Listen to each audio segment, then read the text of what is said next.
Here's all you have to do. Learn to work harder on yourself than you do on your job.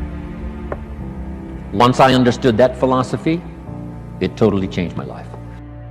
Work harder on yourself than you do on your job. If you work hard on your job, you can make a living, which is fantastic. If you work hard on yourself, you can make a fortune, which is super fantastic. Success is something you attract by becoming an attractive person. Success is not something you pursue. Success is something you attract by the person you become, by becoming an attractive person. Never be satisfied with yourself. Always know that as you invest the effort and time on you, that's the greatest ability that human beings have above animals. See, a dog can't be anything but a dog. Tree can't be anything but a tree. Human being, you've got unlimited potential. You can put effort on you, and by concentrating on you and developing you, you can transform your life wherever you are right now. So you want to work on yourself. My dreams are first every day, then my wife, then my kids. I can take care of my wife and my kids now. Would you agree? I abandon this. This is the fuel for who I am. I abandon this dream, and then I can't take care of them.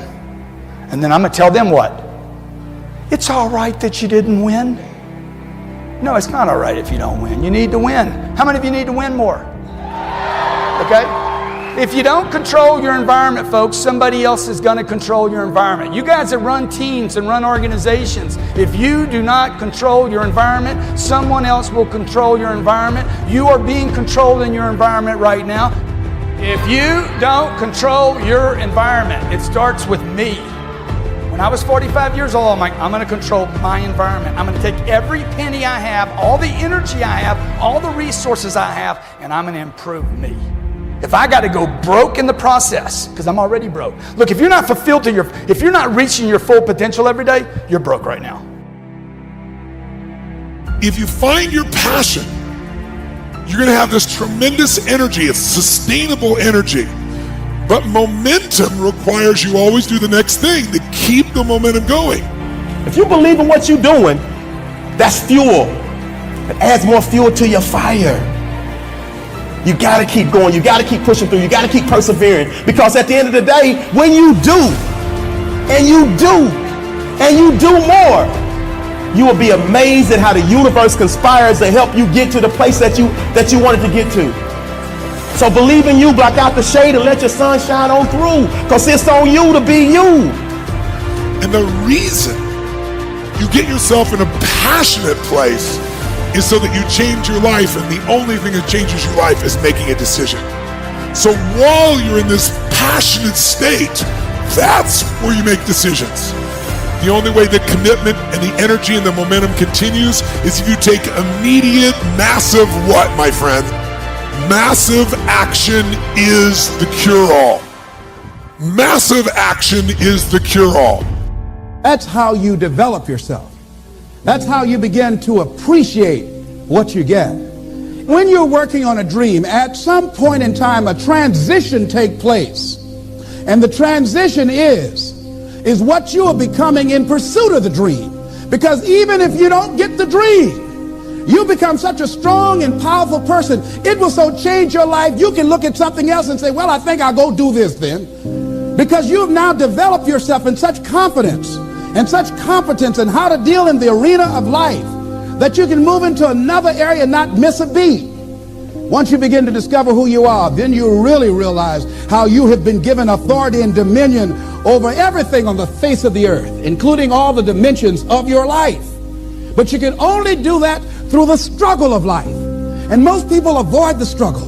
Most people go through life avoiding pain. And when you go through life like that, something in you dies. Something in you that you never activate is lying dormant in there, that you never get a chance to call on because you have not challenged yourself. Somebody said the land of familiarity belongs to the dead. That most people like to feel like they're a king in the area of their comfort zone. They only want to do those things that they know how to do well.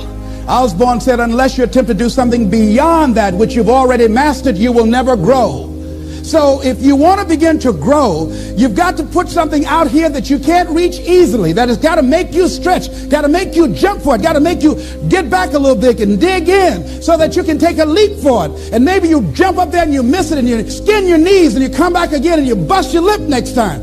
But you keep on, and through that process, you learn how to leap higher. You start challenging yourself to dig deeper, and then you discover some things about you that you don't know right now. Some talents that you have in you that you didn't know that you can do. If you want to begin to make your stuff happen for you, I think that it's very important that you start trusting yourself. Listen to yourself. Listen to that still small voice within you.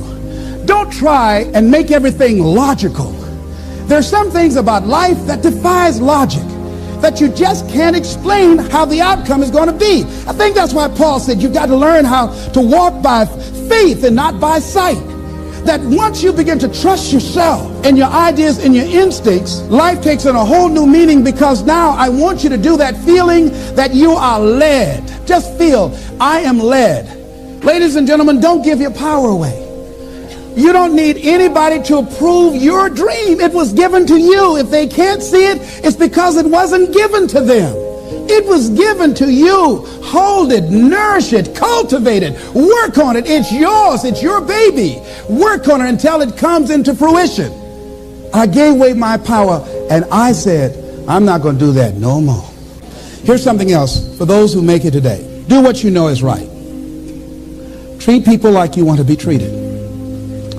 Don't try and take any shortcuts. Don't try and cheat. Pay your dues up front. I believe, ladies and gentlemen, what goes around comes around. You can pay now, or you will pay double later. So do the right thing.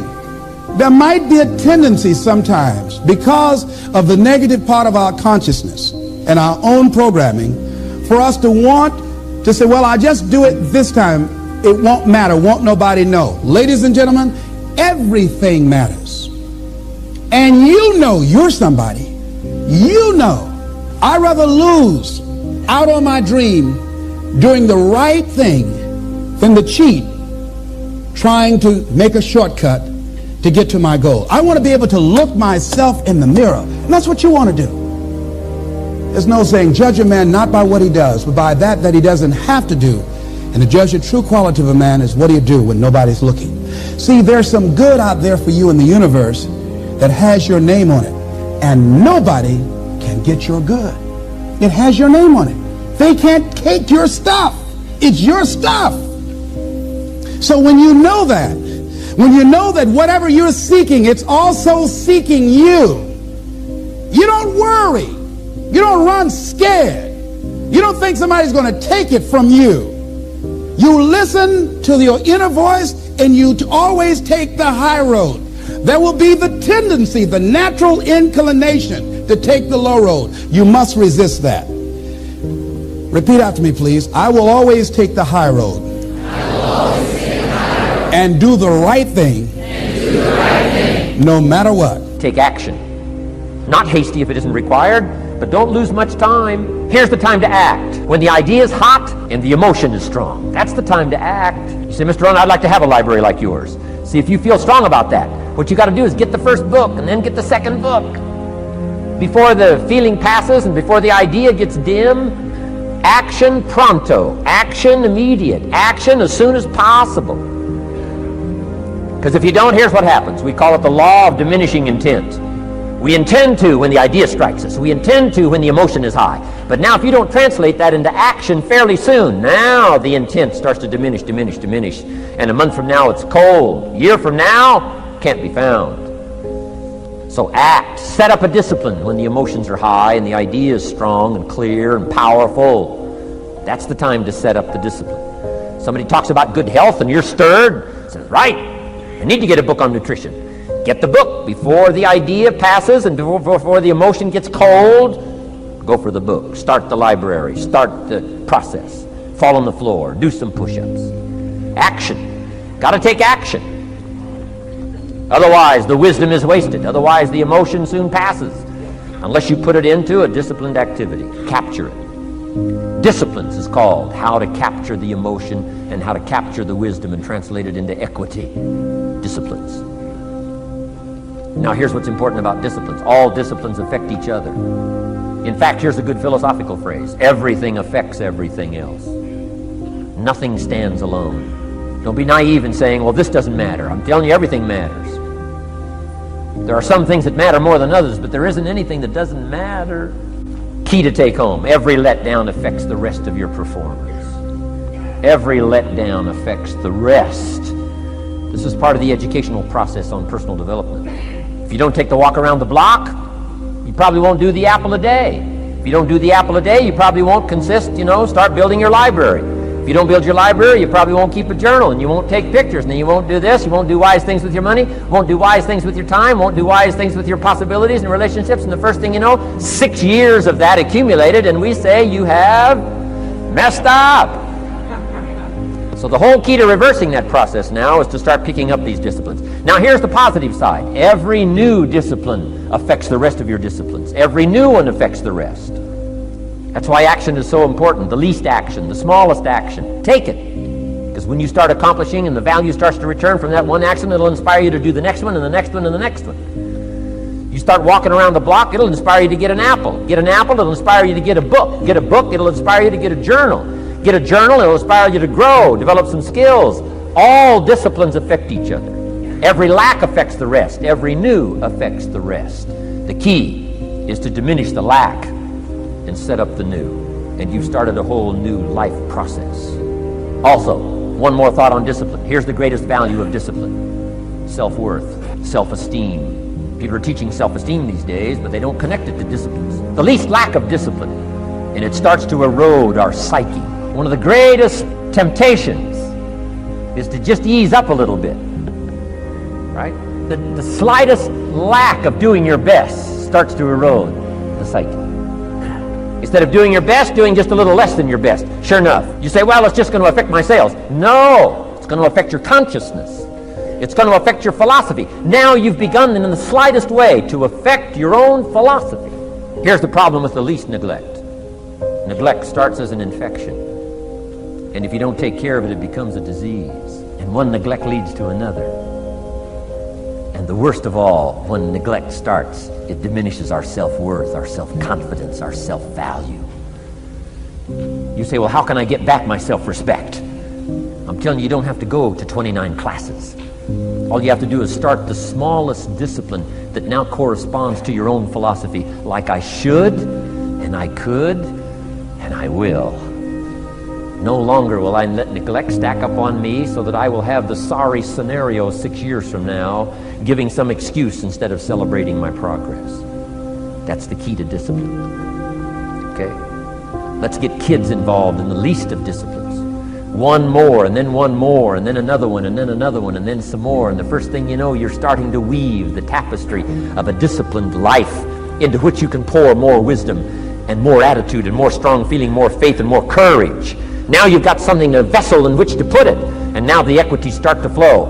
And the early return, I'm telling you, if you'll start this process, the early return will have you so excited. You'll commit yourself to this strategy for the rest of your life.